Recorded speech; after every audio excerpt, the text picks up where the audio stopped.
Hello everyone, welcome to NEET UG in 10 brought you by Unacademy, जो कि India का largest online learning platform है। यहाँ आपको मिलती हैं daily live classes, live test and quizzes, structured courses and unlimited access हमारे जितने भी वीडियोस हैं, जितने भी मटेरियल्स हैं उनकी। लेकिन उसके लिए आपको हमसे जुड़ना होगा। अनअकैडमी लर्निंग ऐप डाउनलोड करें गूगल प्ले स्टोर पर जाके या iOS ऐप स्टोर पर जाके। देन उसके बाद हमारे सारे फीचर्स अवेल करने के लिए डाउनलोड आपको लेना होगा नीट यूजी का पेड सब्सक्रिप्शन, जिसके कई ऑप्शंस अवेलेबल हैं 1, 3, 6, 12, 24। लेकिन नीट यूजी के सिलेबस में काफ़ी टाइम लगता है, क्योंकि इतना इतना वास्ट सिलेबस होता है तो टाइम टेकिंग होता है। इसलिए 1 साल या 2 साल के जो पैकेज हैं वो सबसे ज़्यादा पॉपुलर हैं।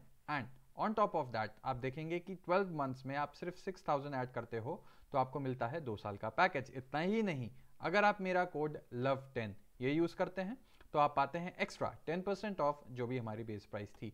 मेरा नाम लव किशोर श्रीवास्तव है। मैं मैगिल यूनिवर्सिटी कनाडा में एज अ रिसर्चर इस समय काम कर रहा हूँ। एंड आप मुझसे अगर पर्सनली जुड़ना चाहते हैं तो मैंने अपना टेलीग्राम लिंक ऐड कर दिया है। तो अब आज डिस्कस करते हैं साइटोकाइनेसिस। काइनेसिस आपको बताया था कि जैसे कैरियोकाइनेसिस थी तो न्यूक्लियस का टूटना, साइटोकाइनेसिस यानी बाकी जो सेल है, साइटोप्लाज्म है, उसका डिस्ट्रीब्यूट होना 2 पार्ट्स में। तो कैरियोकाइनेसिस आपने देखी कैसे प्रोफेज, मेटाफेज, एनाफेज, टीलोफेज, इन सब को मिला के जो टीलोफेज था उसके एंड में कैसे 2 न्यूक्लियस बन गए थे, है ना। पूरे स्टेप्स आपने देखे ही कि कैसे जो एस फेज में हमारा डीएनए बना हुआ था, जो पतले पतले फाइबर्स के रूप में था, वो कैसे क्रोमोसोम बनता है, फिर क्रोमोसोम कैसे स्पिंडल फाइबर से अटैच होता है, 2 पोल्स पे जाता है, वापस न्यूक्लियर मेम्ब्रेन आती है। ठीक है, तो ये सब पार्ट हमने जान लिया। तो लेकिन अभी भी हो रहा है ये सब। अब सेल की मेम्ब्रेन आप इमेजिन करो तो एक ही सेल है ना जिसके अंदर ये 2 न्यूक्लियस बने हुए थे। तो अगला पार्ट क्या होगा, वो 2 सेल बने, इसके लिए अब सेल को टूटना होगा 2 पार्ट्स में। ठीक है, 2 पार्ट में डिवाइड होना होगा, सेल मेम्ब्रेन को 2 में डिवाइड होना होगा, तभी तो 2 सेल्स बनेंगी। ठीक है ना। तो अब देखते हैं कि ये कंसेप्ट कैसे होता है। तो अब कुछ बातें कर लें जो आपको ऑलरेडी पता ही हैं कि कैरियोकाइनेसिस क्या था। डॉटर न्यूक्लियाई वाला कंसेप्ट मैंने आपको बताया हुआ है। अब बात आती है कि जो सेल है, cell itself is divided into 2 daughter cells. कैसे? जब तक साइटोकाइनेसिस नहीं होगी। ठीक है, और वही बताता है कि हाँ अब सेल डिवाइड कर गई, सीधी सी बात है। अभी तक तो आपने देखा कि ये है हमारा एक सेल, इसके अंदर 2 न्यूक्लियस प्रेजेंट है, लेकिन अब इसको भी तो अलग होना होगा, तभी तो 2 सेल बनेंगी, है ना, तभी तो 2 सेल बनेंगी। इसी प्रोसेस को बोलते हैं साइटोकाइनेसिस। ठीक है, एनिमल सेल में क्या होता है कि अब आप इधर अगर देखो, ऊपर मैं एनिमल सेल की बात करूं तो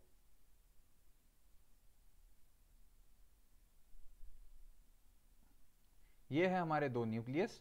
ऐसे फरो टाइप के स्ट्रक्चर बनता है सेल मेम्ब्रेन में, और ये फरो आगे बढ़ते बढ़ते बढ़ते बढ़ते फरो इधर से आगे बढ़ेगा, इधर से आगे बढ़ेगा, एंड फाइनली ये 2 सेल में टूट जाएगा। ठीक है, फाइनली हमको मिल गई 2 अलग अलग सेल। ठीक है, तो आपने देखा कि आउटसाइड इसका डायरेक्शन फरो का आउटसाइड से इनसाइड था, है ना, बाहर से अंदर की तरफ जा रहा था। ठीक, लेकिन अब बात आती है कि प्लांट सेल की अगर आप बात करें, प्लांट सेल में सिस्टम दूसरा होता है, उल्टा होता है। कैसे उल्टा है होता है, जरा ये भी हम देख लेते हैं। तो 1-2 बात और कर लें अगर कुछ जानने लायक हो। अपीयरेंस ऑफ अ फरो तो आपको मैंने बता ही दिया कि ये जो फरो है ये प्लाज्मा मेम्ब्रेन ही है। ये तो प्लाज्मा मेम्ब्रेन हुआ ना, इसको सेल मेम्ब्रेन बोलते हैं आप। यही प्लाज्मा मेम्ब्रेन फरो बना रही है, इधर का एंड और इधर का एंड दोनों एक दूसरे के पास आ रहे हैं, आउटवर्ड से इनवर्ड, और जब कंबाइन कर जाएंगे तो 2 पार्ट में सेल बट जाएगी। सिंपल सी चीज है ये। ठीक है, अच्छा अब बात आती है कि प्लांट सेल्स की, इसमें एक चीज क्या होती है प्लांट सेल वॉल में एक्स्ट्रा, जिसको हम सेल वॉल बोलते हैं। ठीक है, और उसके कारण से ऐसा हो जाता है जो रिजिड होती है, काफी रिजिड होती है, सेल वॉल इज काफी रिजिड। तो अब आप इमेजिन करें एक प्लांट की सेल है, ये प्लांट की सेल मान लो। ठीक है, इसमें ये सेल वॉल है, तो ये सेल वॉल ऐसा फरो नहीं बना पाएगी। ठीक है ना, क्योंकि वो रिजिड है, मैंने आपको बताई इनएक्सटेंसिबल। इनएक्सटेंसिबल का मतलब उसके अंदर खींचने की, जैसे रबर बैंड होता है तो उसको आप खींच सकते हैं, तो दैट इज एक्सटेंसिबल। लेकिन अगर आप स्टील लेके आ जाइए, स्टील का रॉड है, लोहे का रॉड है, उसको आप ऐसे खींचेंगे तो वो खींचेगा नहीं ना, बिकॉज दैट इज इनएक्सटेंसिबल। तो वैसे ही रिजिड बोल सकते हैं आप उसको। तो सेल वॉल के कारण प्लांट की सेल जो होती हैं वो रिजिड होती हैं, एंड इसलिए इसलिए ये फरो वरो का काम तो बनाएंगी नहीं, ठीक। तो अब क्या होगा, इसीलिए इनके केस में अब आप मान लो एक ये न्यूक्लियस है, एक ये न्यूक्लियस है, ठीक है, इतना पार्ट तक तो ठीक है, आपको पता है। फिर क्या होती हैं कि धीमे धीमे इसमें अंदर की साइड ऐसे कुछ वेसाइकल्स हैं जो कंबाइन करके एक प्लेट का स्ट्रक्चर बनाएंगी, ठीक है। सेंटर से शुरू होता है, ठीक है, सेंटर से शुरू होगा ये। अब आप देखो, अब the formation of new cell wall begins with the formation of a simple precursor called cell plate, ठीक है। अब क्या होगा, इसमें शुरुआत जैसे ये है, फिर से आप देख लो, ये हमारे दो न्यूक्लियस हैं, ये सेंटर में बना।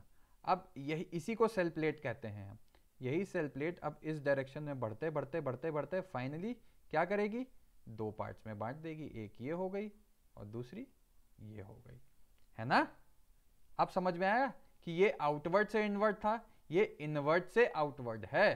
तो इसमें कंफ्यूज मत होना कि अंदर से बाहर की तरफ जा रहा है ये, और ये बाहर से अंदर की तरफ जा रहा था। इंपॉर्टेंट क्वेश्चन होता है ये।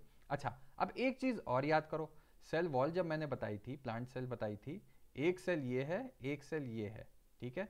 इनके बीच में सेल वॉल के बाहर एक और चीज प्रेजेंट होती थी जिसको बोलते थे हम मिडिल लैमेला, ठीक है। तो अब तुम देख सकते हो कि ये जो सेल प्लेट से जो भी चीज बन रही है वो क्या बनाएगी, वो मिडिल लैमेला बना रही है, ठीक है, ऑफ टू एडजेसेंट सेल्स। अब समझ में आ रहा होगा कि कैसे कैसे सेल वॉल वाला नहीं देखा तो जाके देखना, प्लांट सेल मैंने पढ़ाई है, तो प्लांट सेल जहां पे मैंने पढ़ाया है वहां पे देखना कि दो सेल वॉल के बीच में एक सीमेंटिंग मटेरियल होता है। सीमेंटिंग मतलब जो सेल, सीमेंट तो पता ही है सबको, जो सेल को जोड़ रहा है, दैट इज मिडिल लैमेला, ठीक है। अब बात आती है कि ये मिडिल लैमेला आ कैसे रहा था, तो ये मैंने कंसेप्ट बता ही दिया कि यहाँ पे कुछ वेसाइकल्स हैं जो बीच में आ जाएंगी। सेंटर से शुरू होता है, ऐसे शुरू होगा, याद रखना ये है, अब ये इस डायरेक्शन में जाएगा, ये इस डायरेक्शन में जाएगा, ठीक, और फाइनली ये बन जाएगा। तो ये इनवर्ड टू आउटवर्ड जा रही है, और एनिमल सेल में आउटवर्ड से इनवर्ड थी, इसमें कंफ्यूज मत होना। और यही चीज जो ऐसे डिवाइड कर रही है, यही जो सेल प्लेट है, जब पूरी की पूरी सेल की लेंथ के बराबर पहुंच जाएगी तो यही बना देती है हमारा मिडिल लैमेला, ठीक है। तो इसमें कोई कंफ्यूजन मत रखना। और क्या होगा, ये तो हो गया, इसके साथ साथ जब सेल डिवाइड होती रहती है तो बाकी ऑर्गेनेलिज, न्यूक्लियस की तो हम बात बड़ी बड़ी कर डाले, ठीक है, लेकिन और भी तो ऑर्गेनेलिज हैं, जैसे माइटोकॉन्ड्रिया है, प्लास्टिड्स हैं। प्लास्टिड्स किसके केस में होगी, प्लांट के केस में होगी, ठीक है। अब ये भी डिस्ट्रीब्यूट होंगे, क्योंकि इस सेल्स में भी तो ऐसा तो है नहीं कि इसमें माइटोकॉन्ड्रिया नहीं हो तो काम चल जाए, या इसमें प्लास्टिड ना हो तो काम चल जाए, इसमें गोल्जी एपरेटस ना हो तो काम चल जाए, ठीक। एंड साथ ही साथ बराबर बराबर डिवीजन भी होता है सारी ऑर्गेनेलीज का, जिससे सेल इंडिपेंडेंटली एग्जिस्ट कर सके और फिर आगे खुद डिवाइड कर सके, ठीक है। तो ये पार्ट याद रखना। अच्छा, अब एक चीज होती है जिसको हम बोलते हैं, अच्छा मान लो ऐसे इमेजिन करो, ये है हमारी सेल, इसमें एक न्यूक्लियस से दो न्यूक्लियस बना था, ठीक है। अब ये न्यूक्लियस फिर डिवाइड करके मान लो बना दे, और कैरियोकाइनेसिस हो रही है, कैरियोकाइनेसिस हो रही है, मगर साइटोकाइनेसिस नहीं हो रही। मतलब न्यूक्लियस डिवाइड कर रहा है पर साइटो प्लाज्म जो है वो डिवाइड नहीं कर रहा। तो फिर क्या दिखेगा तुमको, एक सेल के अंदर ढेर सारे न्यूक्लियस दिखने लगेंगे, यही तो दिखने लगेगा ना। इस केस को हम बोलते हैं सिनसीटियम, ठीक है, सिनसीटियम। याद रखना कि मल्टी न्यूक्लिएट कंडीशन हो जाएगी ये, मल्टी न्यूक्लिएट कंडीशन, क्योंकि न्यूक्लियस तो फटाफट डिवाइड कर रहा है मगर साइटोकाइनेसिस हो ही नहीं रही, तो नो साइटोकाइनेसिस। तो क्या होगा, एक ही सेल मेम्ब्रेन के अंदर ढेर सारे न्यूक्लियस मिल जाएंगे, एक ही सेल में ढेर सारे न्यूक्लियस मिलेंगे, इसी को कहते हैं सिनसीटियम, ठीक है। और इसका बहुत अच्छा एग्जाम्पल होता है जो लिक्विड एंडोस्पर्म कोकोनट में होता है, ठीक है। याद रखना इसका एग्जाम्पल सिनसीटियम का कहाँ मिलता है। तो आई होप कि cell division basically karyokinesis cytokinesis कैसे होती है दिमाग में एक आइडिया लग गया होगा। यूट्यूब पे हमें कमेंट करिए आप, तुम्हारा चैनल लाइक करिए, एंड मेरा कोड यूज करके अनअकैडमी से जरूर जुड़ें, मेरा टेलीग्राम यूज करके पर्सनली मुझसे अगर जुड़ना है तो आप जरूर जुड़ें। Thank you so much.